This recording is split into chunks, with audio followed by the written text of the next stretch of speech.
Welcome to butterfly lady junction.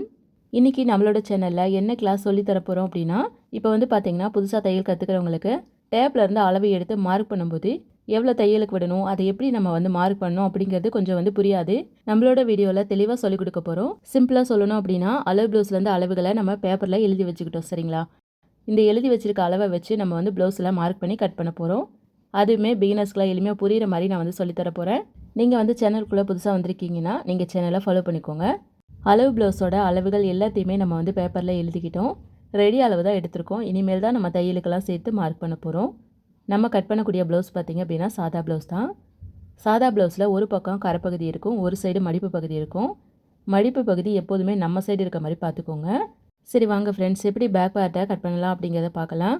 First வந்து பார்த்திங்கன்னா நான் சொன்ன மாதிரி மடிப்பு சைடு நம்ம சைடு இருக்க மாதிரி எடுத்துக்கோங்க. ஃப்ரெண்ட்ஸ், வீடியோவில் தெளிவாக சொல்லியிருக்கேன். நீங்கள் வந்து வீடியோவை ஸ்கிப் பண்ணாமல் பார்த்து கற்றுக்கோங்க. இப்போ நம்ம பேக் பார்ட்டை மார்க் பண்ணுறதுக்காக நம்ம வந்து கிளாத்தை நேராக இருக்க மாதிரி எடுத்து வச்சுக்கலாம். ஃபஸ்ட்டு வந்து பார்த்திங்க அப்படின்னா கிளாத் எப்போதுமே நம்மளுக்கு மடிப்பு பக்கம் நம்ம சைடு இருக்க மாதிரி தான் எடுத்துக்கணும். நம்ம மார்க் பண்ணும்போது பார்த்திங்க அப்படின்னா அளவுகள் எல்லாத்தையுமே நம்ம கரெக்டாக மார்க் பண்ணணும். எப்போதுமே அளவுகள் வந்து எக்ஸ்ட்ரா வச்சுட்டே போனோம் அப்படின்னா அது வந்து நம்மளுக்கு சரியாக வராது. ஃபஸ்ட்டு வந்து நான் எடுத்திருக்க மெஷர்மெண்ட்டை உங்களுக்கு சொல்லிடுறேன். பாடி சுற்றளவு எவ்வளோ இருக்குது அப்படின்னு பார்த்திங்கன்னா 40 இன்ச் இருக்குது. அதுக்கப்புறம் பார்த்திங்கன்னா ப்ளவுஸோட உயரம் வந்து 14, கழுத்தோட அகலம் வந்து 3, ஷோல்டர் வந்து 2, பின் கழுத்து வந்து 9, ஆம்கோலோட உயரம் பார்த்திங்க அப்படின்னா 6, சரிங்களா?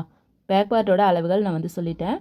நான் மார்க் பண்ணுறதை நீங்கள் வந்து உங்களோட அளவுகளிலேருந்து எடுத்துக்கோங்க. தையலுக்கு நான் எவ்வளோ சொல்கிறனோ அதை மட்டும் சேர்த்துட்டு மார்க் பண்ணுங்கள். இப்போ நம்ம எப்படி மார்க் பண்ணுறது அப்படிங்கிறத பார்க்கலாம். ஃபஸ்ட்டு எடுத்தோடனே நம்ம வந்து பட்டி மடிச்சடிக்கிறதுக்காக 1.5 இன்ச்சு நம்ம வந்து மார்க் பண்ணிக்கலாம். 1.5 இன்ச்சு 2 இடத்துல மார்க் பண்ணிவிட்டு ஸ்கேல் வச்சு நேராக கோடு போட்டுருங்க. நம்ம வந்து கோடு போட்டு எடுத்துக்கிட்டோம். அடுத்ததாக உயரம் வந்து மார்க் பண்ணிக்கலாம். உயரம் எனக்கு வந்து பார்த்திங்க அப்படின்னா 14 இன்ச்சு. 14 அப்படின்னா நம்ம எடுத்துருக்கக்கூடிய ரெடி அளவு தான். இதில் தையலுக்காக நம்ம வந்து 1/2 இன்ச்சு சேர்க்கணும். ஒருவேளை உங்களுக்கு எக்ஸ்ட்ராவாக இறக்க வேணும் அப்படின்னா இன்னொரு 1 இன்ச்சு சேர்த்துக்கோங்க. உங்களுக்கு இருக்கிற அளவோட தையலுக்கு 1/2 இன்ச்சு ப்ளஸ் 1 இன்ச்சு, சரிங்களா? 1.5 இன்ச்சு சேர்த்துட்டு நீங்கள் மார்க் பண்ணிக்கோங்க. எனக்கு வந்து 14 அப்படிங்கிறனால தையலுக்கு வந்து 1/2 இன்ச்சு சேர்த்து 14.5 மார்க் பண்ணிக்கிறேன். 14.5 எந்த இடத்துல மார்க் பண்ணியிருக்கோமோ அந்த இடத்துல ஒரு ஸ்கேல் வச்சு நேராக கோடு போட்டுருங்க. அடுத்ததாக நம்ம வந்து மார்க் பண்ணக்கூடிய அளவு பாடி சுற்றளவு, அதாவது மார்பு சுற்றளவுன்னு சொல்லி எடுத்திருப்போம். ஜஸ்ட் சர்க்கம்ஃபரன்ஸ் வந்து எனக்கு வந்து 40 இன்ச்சு. அளவு ப்ளவுஸில் ஒரு சைடு தான் நம்ம எடுப்போம் அப்படிங்கிறனால 20 வந்தது. மொத்தமாக பார்க்கும்போது 40, சரிங்களா? இப்போ 40 வச்சு நம்ம வந்து பார்த்துக்கலாம்.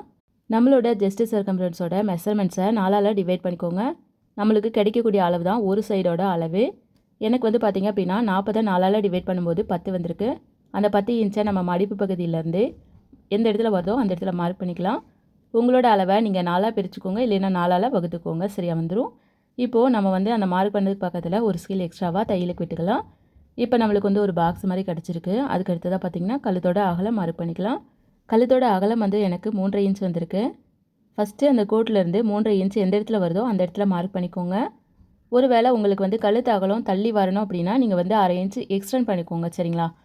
உங்களுக்கு ஒரு வேளை கழுத்து அகலம் அதிகமாக இருக்குது அப்படின்னா அந்த 1/2 இன்ச்சை கம்மி பண்ணிக்கோங்க. உங்களோட ப்ராப்ளம் என்னங்கிறத பார்த்துட்டு அந்த இடத்துல சரி பண்ணிக்கோங்க. அடுத்ததாக ஷோல்டர் வந்து 2 இன்ச்சு. ஷோல்டரோட தையலுக்கு வந்து நம்ம 1/2 இன்ச்சு சேர்த்துக்கலாம். இப்போ நம்ம வந்து ஷோல்டருக்கு 2.5 மார்க் பண்ணிக்கலாம். உங்களோட அளவுலேருந்து நீங்கள் தையலுக்கு சேர்த்து மார்க் பண்ணிக்கோங்க. அடுத்ததாக பார்த்தீங்க அப்படின்னா ஆம்கோலோட இறக்கம் 6 இன்ச்சு. இந்த இடத்துல ஆம்கோலோட இறக்கத்துக்கு 1/2 இன்ச்சு சேர்த்துக்கலாம். 6.5 இன்ச்சு மார்க் பண்ணி கட்டம் போட்டுக்கிறேன். நீங்கள் உங்களோட அளவுலேருந்து 1/2 இன்ச்சு சேர்த்து கட்டம் போட்டுக்கோங்க. கட்டத்துக்குள்ளே 1 இன்ச்சு மார்க் பண்ணிக்கோங்க. ஆம்கோலோட ரவுண்டு ஸ்கேல் இருக்கு இல்லையா, அதை எடுத்து அந்த 1 இன்ச்சு நம்ம மார்க் பண்ணியிருக்கிற அளவாக ஸ்கேல் வச்சுக்கோங்க. இந்த இடத்துல ஆம்கோலோட ரவுண்டை அப்படியே நீங்கள் வரைஞ்சி விட்டுக்கோங்க. கரெக்டாக உங்களுக்கு அந்த சேஃப் வர அளவுக்கு நீங்கள் வரைஞ்சிக்கோங்க. ஸ்கேல் இல்லை அப்படின்னா நார்மலாக கூட நீங்கள் கையிலே ரவுண்டு வரைஞ்சிக்கலாம். இப்போது அடுத்ததாக பார்த்தீங்க அப்படின்னா பின் கழுத்து வந்து வரையணும். பின் கழுத்து வந்து எனக்கு 9 இன்ச் இருக்குது, அதாவது இறக்கமாக தான் இருக்குது. இதில் வந்து தையலுக்கு 1/2 இன்ச்சு சேர்த்துக்கலாம். இப்படி பார்க்கும்போது உங்களுக்கு இறக்கம் வந்து அதிகமாக வேணும் அப்படின்னா நீங்கள் எக்ஸ்ட்ராவாக ஒரு 1/2 இன்ச்சு சேர்த்துக்கோங்க. பொதுவாகவே பின் கழுத்தில் வந்து ஒரு 1/2 இன்ச் 1/2 இன்ச்சாக எக்ஸ்டெண்ட் பண்ணுறது நல்லது. அதிகமாக எக்ஸ்டெண்ட் பண்ணிட்டீங்கன்னா ரொம்ப இறங்கி போகிறதுக்கு வாய்ப்பு இருக்குது.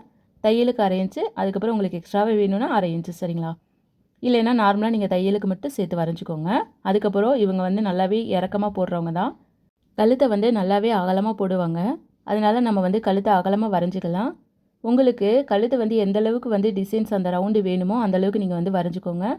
நீங்கள் வரையிறதுக்கு முன்னாடி அவங்க வந்து இறக்கி போடுவாங்களா, கழுத்து ஏற்றி போடுவாங்களா அப்படிங்கிறத நோட் பண்ணிவிட்டு நீங்கள் பண்ணணும். ஏதாவது வந்து இந்த இடத்துல நீங்கள் பெருசாக மிஸ்டேக் பண்ணிட்டீங்கன்னா கண்டிப்பாக அவங்க வந்து போட மாட்டாங்க, கம்ப்ளைண்ட் சொல்லுவாங்க. ஏன்னா கழுத்து இறக்கி போடுறவங்க கழுத்து ஏற்றி போட மாட்டாங்க.